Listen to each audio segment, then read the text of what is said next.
Salary आ रही है, rent जा रहा है और पेरेंट्स बोल रहे हैं कि खुद का घर ले लो। पर हम कंफ्यूज है कि ईएमआई भरे या एसआईपी करें। इस वीडियो में हम इमोशंस और लॉजिक दोनों को समझकर एक कैलकुलेटिव डिसीजन पे आएंगे, जो कि हमें हेल्प करेगा कि हमें घर लेना चाहिए या इन्वेस्टमेंट करना चाहिए। तो इस वीडियो को एंड तक जरूर देखना।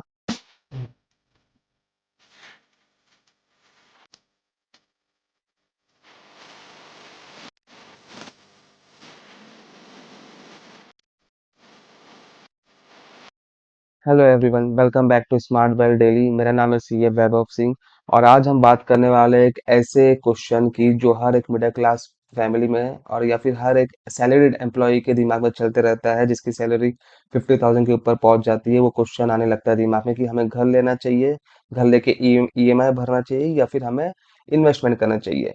तो इस वीडियो में मैं उसी के बारे में बात करने वाला हूँ और इस वीडियो में हम स्टेप बाय स्टेप देखेंगे। तो चलिए शुरू करते हैं। तो सबसे पहला क्वेश्चन हमें ये करना है कि हमें घर लेना क्यों है। तो हमें घर क्यों लेना है, इस क्वेश्चन का आंसर में खाली फिनेंशियल प्लानिंग या लॉजिकली वाइज नहीं जाते हैं, इसमें इमोशंस भी आते हैं। फॉर एग्जाम्पल, जैसे कोई लड़का कमाना चालू कर दिया तो उनके पेरेंट प्रेशर डालने लगते हैं कि भाई तू घर ले ले, क्यों रेंट पे रह रहा है, ईएमआई भर रहे, खुद का घर हो जाएगा। या फिर कहीं कहीं हम सोसाइटी को इम्प्रेस करने के चक्कर में ले लेते हैं घर। या फिर कभी कभी ऐसा लगता है कि यार ठीक है, फैमिली हो गई है अपनी तो एक खुद का घर हो। बट गलती यहाँ पे कहीं पे भी नहीं है। गलती सिर्फ एक जगह होती है हमसे, जब हम घर लेने के चक्कर में इमोशंस को साथ लेके जाते हैं, लॉजिक और फाइनेंशियल प्लानिंग सबको पीछे छोड़ देते हैं। तब जाके आगे हमें बहुत सारे चैलेंजेस फेस करने पड़ते हैं। अब भी हमने देखा कि हमें घर क्यों लेना है, बट अब हम एक रियलिस्टिक एग्जांपल देते हैं, जहां पे मैं एक अमाउंट डालूंगा 50 लाख का लोन और उसके बाद मैं टेन्योर डालूंगा 25 ईयर्स और उसके बाद मैं एवरेज इंटरेस्ट रेट डालूंगा जो कि है 7.25%, जो कि मुझे मिला एसबीआई के वेबसाइट से। ठीक है, तो स्टार्ट करते हैं। यहाँ पे आप देख सकते हो, मैंने लोन अमाउंट डाले हैं 50 लाख। यहाँ पे रेट ऑफ इंटरेस्ट है 7.25%। अगर हम लोन अमाउंट 50 लाख लेते हैं 7.25% इंटरेस्ट रेट के हिसाब से, और हमारा टेन्योर रहता है 25 साल, तो हमको हर पर मंथ 36,000 रुपीज हमें ईएमआई भरना पड़ेगा। तो ओवरऑल प्रिंसिपल अमाउंट हमारा 50 लाख रहेगा, पर उसके ऊपर इंटरेस्ट हमारा जाएगा 25 साल में 58 लाख। और ओवरऑल हम पे करेंगे 1 करोड़ 8 लाख रुपीज इस घर के लिए, जो कि 25 ईयर्स बाद हमारा होगा। जो मैंने अभी आपको वीडियो में दिखाया वो तो खाली ईएमआई कैलकुलेटर था, पर उसके अलावा हमें और भी एक्सपेंसेस बेयर करने पड़ते हैं, जैसे रजिस्ट्रेशन फीस हो गया, स्टैम्प ड्यूटी फी हो गया, उसके बाद टैक्स हो गया मंथली, फिर मेंटेनेंस हो गया। तो ये सब हमें बेयर करना पड़ता है। तो ये था हमारा ईएमआई कैलकुलेटर, अगर हम घर में इन्वेस्ट करेंगे तो, अगर हम घर ईएमआई पे लेंगे तो। ठीक है, चलो अब बात करते हैं, अगर हम एसआईपी करें उसकी जगह तो क्या होगा। तो जैसा कि हमने अभी वीडियो में देखा कि अगर हम लोन पे घर ले रहे हैं तो 50 लाख लोन के अगेंस्ट हम 25 साल में 1 करोड़ 8 लाख पे करेंगे।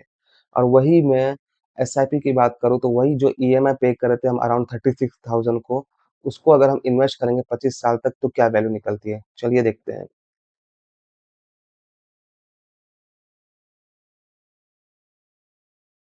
यहाँ पे आप देख सकते हो मैंने मंथली इन्वेस्टमेंट जो लिया है एसआईपी के लिए 35,000 लिया है, जो कि हमारा लोन अमाउंट था 36,000। और सॉरी, ईएमआई अमाउंट था लोन का 36,000। मैंने एसआईपी लिया 35,000 और एक्सपेक्टेड रिटर्न यहाँ पे लिया मैंने 12%, जो कि एवरेज एक्सपेक्टेड रिटर्न है म्यूचुअल फंड से। और ये हिस्टोरिकल डेटा के हिसाब से मैंने दिखाया है यहाँ पे। और टाइम पीरियड लिया है 25 ईयर, 25 ईयर टेन्योर रहेगा इसका।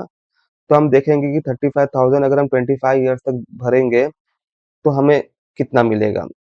हम यहाँ पे इन्वेस्ट करेंगे ओवरऑल 1 लाख करोड़ 5 लाख, 1 करोड़ 5 लाख हम टोटल यहाँ पे इन्वेस्ट करेंगे। इन्वेस्ट करने के बाद हमको रिटर्न मिलेगा 12% पर एनम के हिसाब से 4 करोड़ 90 लाख। तो ये 4 करोड़ 90 लाख अपना ओवरऑल हमको रिटर्न मिलेगा 25 ईयर्स बाद 6 करोड़ का। तो यहाँ पे आपने देखा कैसे एसआईपी से हमें 5 गुना ज्यादा रिटर्न मिल रहा था। जहाँ पे हम 1 करोड़ भर के 25 साल बाद अपना घर बनाएंगे, वहीं पे हमें 25 साल बाद 5 करोड़ मिलेगा। तो क्या इसका मतलब हमें घर लेना ही नहीं चाहिए? ऐसा नहीं है, हमें घर लेना चाहिए, क्योंकि घर को हम एक कंजम्पशन के हिसाब से देखते हैं, इन्वेस्टमेंट के हिसाब से नहीं देखते हैं। तो हमें घर लेना चाहिए, बट कब लेना चाहिए? उसके लिए आगे देखते हैं। सो हमें घर लेना चाहिए जब हमारी ये 4 कंडीशन पूरी हो जाए। सबसे पहली कंडीशन है आपकी ईएमआई आपके इनकम का 30% या उससे कम हो। आपकी ईएमआई जो है आप जैसे आपका 1 लाख सैलरी है तो आपकी ईएमआई होम की 30,000 जानी चाहिए। और उसके बाद आप कुछ इमरजेंसी फंड रख सकते हो, इमरजेंसी फंड नहीं तो इन्वेस्ट कर सकते हो कहीं एसआईपी या कोई भी। और कोई हाई इंटरेस्ट लोन ना हो। अगर आपके पास ऑलरेडी कोई लोन है तो ईएमआई पे घर लेना का कोई सेंस बनता नहीं है। अगर आपके पास कोई पर्सनल लोन चालू है या फिर ऑलरेडी कोई बिज़नेस लोन है, तो ईएमआई पे लोन लेना सेंस नहीं बनेगा। और अगर हम सेम सिटी में सेटल होने का सोच रहे हैं, क्योंकि हाउस वहाँ पे होना चाहिए जहाँ पे हमको कंज़म्पशन करना है, जहाँ पे हम सेटल होंगे, जहाँ पे हमें स्टेबल लाइफ़ जीनी है। तो आप वहाँ पे अगर सेम सिटी में डिसाइड कर लें कि आपको रहना है, तो आप घर लेने के लिए रेडी हो। फर्स्ट कंडीशन ईएमआई आपकी 30% से कम होनी चाहिए, इमरजेंसी फंड होनी चाहिए या फिर एसआईपी होनी चाहिए, कुछ इन्वेस्टमेंट भी होनी चाहिए और आपके पास ऐसे पैसे होने चाहिए कि आप इन्वेस्टमेंट करते रहो। 30% ईएमआई देने के बाद 10-20% इन्वेस्टमेंट करते रहो, तो उसके बाद आपके पास 50% खुद का घर चलाने के लिए मिल जाएगा। और कोई हाई इंटरेस्ट लोन ना हो आपके ऊपर जैसे पर्सनल लोन या ओवरड्राफ्ट कुछ भी ना हो और आपने डिसाइड कर लिया कि आपको ये एक पर्टिकुलर सिटी में रहना है, तो आप घर ले सकते हैं। बट हमको इसमें कुछ चीज़ें अवॉइड करना है जैसे कि अगर हम सोसाइटी के प्रेशर, सोसाइटी को इम्प्रेस करने के चक्कर में घर ले रहे हैं तो नहीं, ईएमआई से लाइफ़स्टाइल आपकी बहुत सफोकेट होगी, ईएमआई आपको एक ट्रैप कर लेगा और इन्वेस्टमेंट आपका ज़ीरो है तो नहीं, घर मत लीजिए। अभी कोई इतना सेंस नहीं बन रहा है घर लेने का। तो ये सब होने के बाद क्या कॉन्क्लूज़न निकला? कॉन्क्लूज़न ये निकला कि घर लेना गलत नहीं है, बस रॉन्ग टाइम पे घर लेना गलत है विदाउट फाइनेंशियल प्लानिंग। तो सबसे पहले हमें सीखना पड़ेगा कि पैसे से कैसे पैसा कमाया जाए। तो हमें सबसे पहले इन्वेस्टर बनना पड़ेगा, अच्छा खासा इन्वेस्टमेंट करना पड़ेगा, उसके बाद हमें होम ओनर बनना पड़ेगा। तो इससे लाइफ़ आसान होगी। अगर आपको ये वीडियो मेरी पसंद आई है तो आप कमेंट करिए कि हाँ, मैं एग्री हूँ आपकी बातों से और अगर आपका कुछ यहाँ पे सजेशंस होगा या फीडबैक होगा तो उसको प्लीज़ लिखिए, मैं ज़रूर अप्रिशिएट करूँगा और ऐसे ही फाइनेंस वीडियो के लिए बने रहिए चैनल पे, लाइक करें, सब्सक्राइब करें। Thank you.